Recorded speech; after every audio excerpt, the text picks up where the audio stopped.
Bienvenue sur Leadershift, le podcast qui fait bouger votre leadership. Bonjour, c'est Vincent, bienvenue sur Leadershift.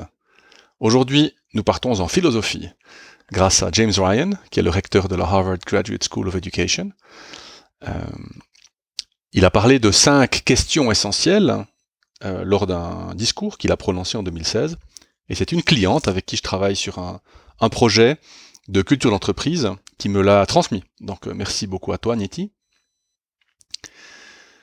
Ces 5 questions essentielles pour une vie meilleure, dit-il dans son discours. Alors nous sommes dans la grandiloquence philosophique, n'est-ce pas ? 5 questions essentielles pour une vie meilleure. Mais vous verrez que ce sont des questions qui sont simples, mais extrêmement puissantes. La première, c'est la question « Attends, quoi ? Oui, je suis pas sûr que je vais continuer à travailler dans cette entreprise. Attends, quoi ? Cette question « Attends, quoi ?» c'est la question de la compréhension. C'est la clarification avant le jugement. Et vous retrouverez l'idée de lead, épisode 10, vous vous souvenez, L-E-A-D, listen, explore, explorer, le E du explorer, et bien ce « Attends, quoi ?» c'est la question du E de explorer. J'attends avant de juger, j'attends avant de décider. Donc le « attends quoi ?» c'est vraiment une manière de nous arrêter, le « attends », et puis le « quoi » qui nous donne vraiment cette idée de « qu'est-ce qui se passe ?» Il dit aussi dans son discours qu'il préfère enquêter plutôt que plaider, ou plutôt qu'argumenter. Et c'est exactement ça que je voulais, il l'a mieux saisi que moi, c'est ça que je voulais vraiment concrétiser avec Lead. Donc, essayer de comprendre avant de juger. Donc, première question, attends quoi ? Nous aide à mieux comprendre notre interlocuteur. Deuxième question, qui est une question de curiosité. Je me demande pourquoi, ou bien je me demande si, qui nous permet, pour la première, de rester curieux, et la deuxième, d'ouvrir des possibilités. Et vous voyez comme, après la première question, attends quoi ? Arriver avec un « mais je me demande pourquoi est-ce que tu décides de ne plus travailler dans cette entreprise ?» Bien, je me demande s'il y a quelque chose que je pourrais faire pour t'aider à prendre une décision. Bien, je me demande s'il est possible que tu puisses parler avec quelqu'un. Ou je me demande. Donc vous voyez comme cette deuxième question de curiosité, d'ouverture de possibilités est vraiment bénéfique à la personne avec qui vous parlez. Troisième question, mais est-ce que nous ne pourrions pas au moins... Et ça c'est la question, je dirais, un peu suisse par essence, c'est la question qui cherche le consensus, voire même dans ce cas-là plutôt le compromis, puisque est-ce que nous ne pourrions pas au moins, c'est une question qui nous aide à établir une base commune de discussion, et vous reconnaîtrez du coup, épisode 27, la négociation, c'est le début de la négociation, c'est le début de la construction d'une solution commune. D'où l'idée de progrès grâce à cette question. Mais est-ce que nous ne pourrions pas au moins ? Je suis en désaccord avec quelqu'un, je suis en train de me battre avec un collègue. Attends, quoi ? Non mais je me demande si on pourrait pas... Bon, est-ce qu'on pourrait pas au moins... Donc vous voyez comme ces 3 questions l'une derrière l'autre sont puissantes pour baisser la tension et par exemple commencer à chercher une solution à un conflit. 4e question, comment puis-je aider ? Comment puis-je t'aider ? Comment puis-je vous aider ? Et c'est une demande qui est faite avec humilité.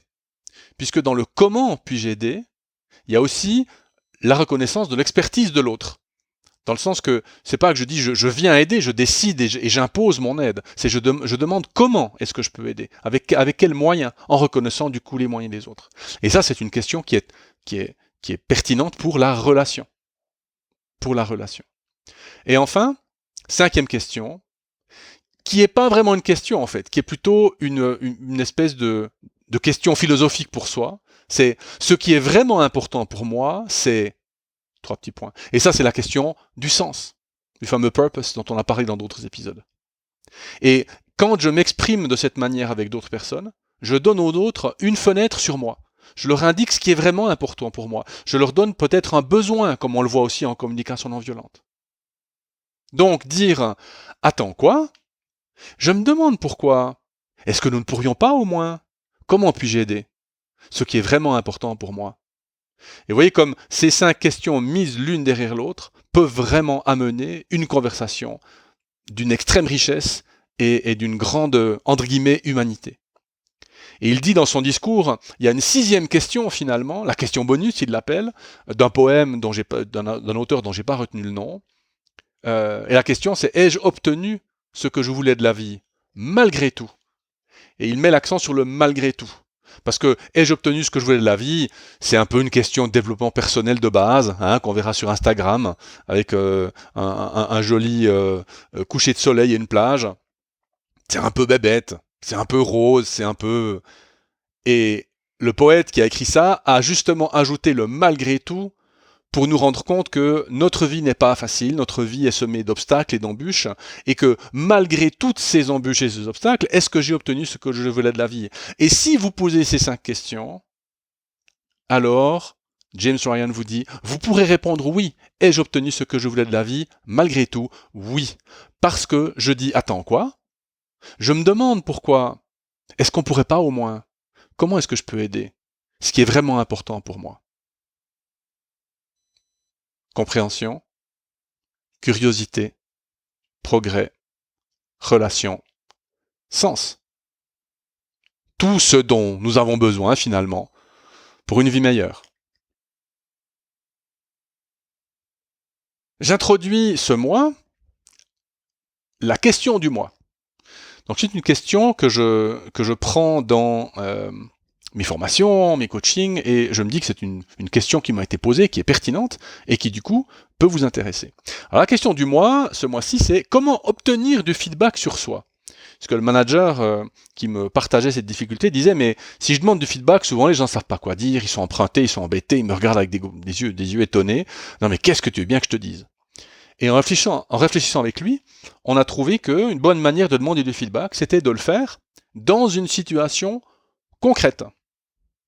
Donc par exemple, plutôt que de dire « t'as du feedback pour moi ?» qui est beaucoup trop général et un peu difficile, et risqué finalement pour le collaborateur ou la collaboratrice, eh bien c'est poser la question en disant hier par exemple en réunion, dans cette période, dans cette difficulté, dans ce moment un peu difficile de la réunion, comment est-ce que tu m'as trouvé ? Donc vous voyez que c'est un feedback concret qui est demandé sur une situation concrète, ce qui est beaucoup plus facile en fait pour la personne en face de nous donner de l'information utile. Donc, comment obtenir du feedback sur soi ? Eh bien, le demander dans une situation concrète et surtout ne pas oublier de dire merci à la fin puisque la personne a pris un petit risque. Voilà, c'est la fin de l'épisode. Court pour cette semaine, mais j'espère qu'il vous aura été utile. Et je vous dis à la semaine prochaine. Ciao.